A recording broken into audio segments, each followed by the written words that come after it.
कहानी नीरू की है। पंजाब की नीरू की शादी दिल्ली के राहुल से होती है।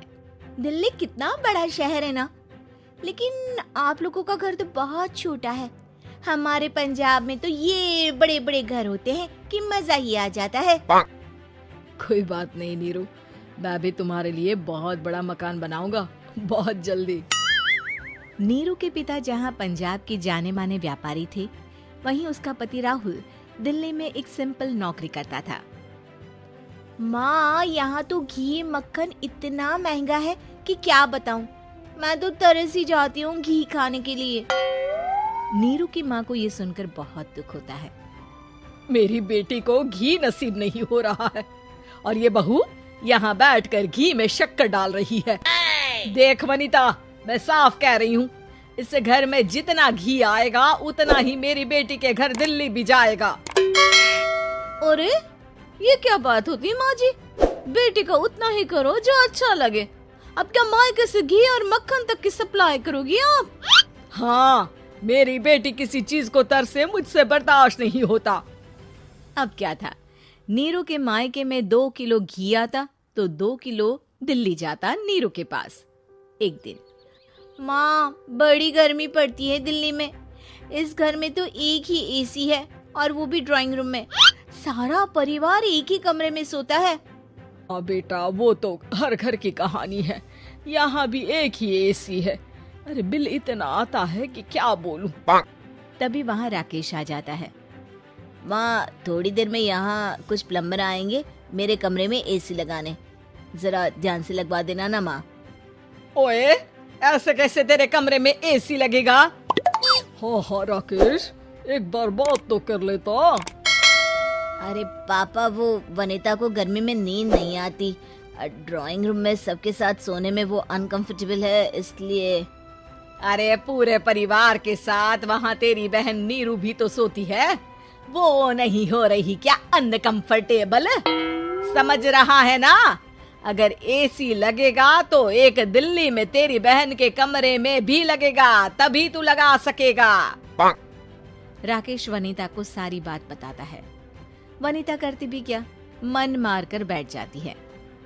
माँ, ये लोग ठीक नहीं है, क्या करूँ मैं? अरे बेटी, यहाँ आ जा, तू यहाँ आकर रह ले। अरे छोड़ दे ऐसे पति को। कैसे छोड़ दूँ माँ? समाज क्या कहेगा, लोग क्या कहेंगे? वैसे भी मेरा एक बेटा है मयंक। अरे हटा बेटा, तेरी उम्र ही क्या है, इतनी परेशान रहेगी तो काम कैसे चलेगा। खैर, बात आई गई हो जाती है। माँ को लगता है कि नीरू ठीक है, तो वहीं नीरू के मन में एक ही लाइन चल रही होती है, यहाँ आजा। माँ ने तो बोल ही दिया है कि यहाँ आजा। बस मयंक थोड़ा सा बड़ा हो जाए, इन गरीबों को छोड़कर मैं वापस माँ के पास ही चली जाऊंगी। वो इसी सोच में बाजार में चल रही थी कि मैम, आपका दुपट्टा जमीन को छू रहा है। नीरू जैसे ही उस लड़की की तरफ देखती है, देखती ही रह जाती है। हाय रे, कितना सुंदर लड़का है ये। अब क्या हुआ? मैंने कहा आपका दुपट्टा।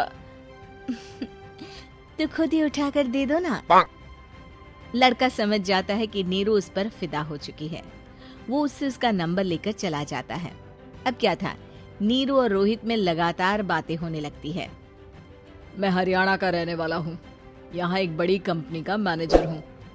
अच्छा, और कितने बच्चे हैं तुम्हारे? बच्चे? अरे मेरी तो शादी भी नहीं हुई है। तुम बताओ, शादी करोगी?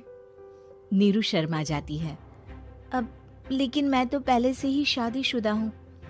मुझे फर्क नहीं पड़ता, बस तुम शादी कर लो, भाग चलते हैं। बहुत पैसे वाला हूँ मैं, हमेशा खुश रखूंगा तुम्हें। नीरू रोहित से मिलकर सारा प्लान बना लेती है और फिर एक दिन घर से भाग जाती है। दोनों शादी कर लेते हैं। शादी के बाद, क्या बात है नीरू, तुम्हें परेशान सा देखता हूँ, सब ठीक तो है ना? हाँ, सब ठीक है।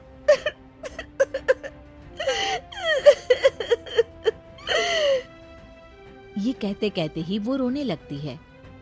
अरे क्या हो गया, रो क्यों रही हो? मैंने तुमसे एक बात छुपाई है। और वही बात अब मुझे परेशान कर रही है। रोहित, मेरा एक बेटा भी है, उसका नाम मयंक है। क्या बात कर रही हो? ये तुमने मुझे पहले क्यों नहीं बताया? देखो नीरू, मेरी माँ को मैंने ये नहीं बताया है कि तुम शादीशुदा हो। बच्चा मैं मैनेज नहीं कर पाऊंगा। नीरू को समझ में नहीं आता कि वो क्या करे। तुम उस बच्चे को अपनी माँ को क्यों नहीं दे देती?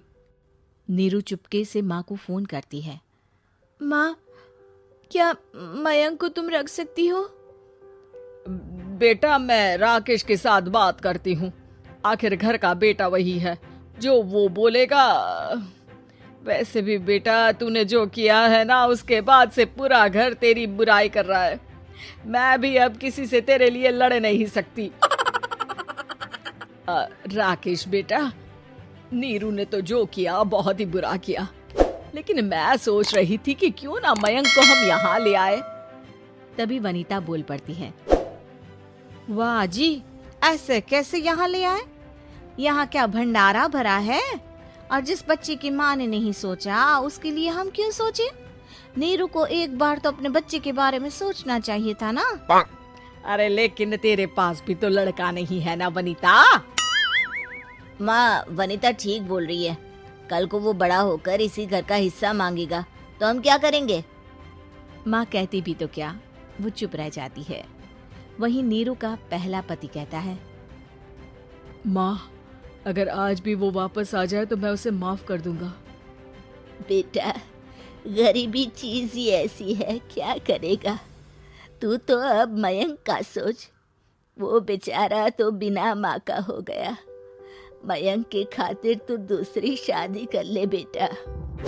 लोगों के लाख समझाने के बाद नीरू के पहले पति की शादी रिद्धि से हो जाती है, जिसके पहले पति से 2 बच्चे होते हैं।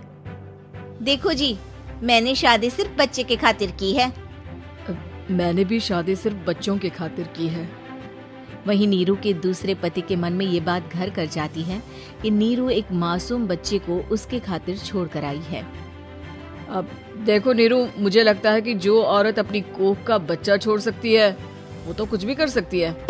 कल को तुम्हें मुझसे अच्छा कोई मिल गया तो तुम तो मुझे भी बाय बाय कर दोगी ना। नीरू को अब उसका दूसरा पति ताने देना शुरू कर देता है। तंग आकर नीरू उसके यहाँ से भागकर अपने पहले पति के पास चली जाती है, लेकिन ससुराल में क्या लेने आई है नीरू, मयंक को? नहीं नहीं सासू माँ, मुझसे गलती हो गई, मुझे माफ कर दीजिए। नीरू, अब वक्त खत्म हो गया है, मेरी शादी हो चुकी है। तो छोड़ दो ना उसे, हमारा बच्चा है। मैं आपको अपनी माँ नहीं मानता, मेरी नहीं मान तो बात अच्छी है। नीरू मयंक की बात सुनकर समझ जाती है कि उसके पास अब ना आसमान रहा ना ही जमीन।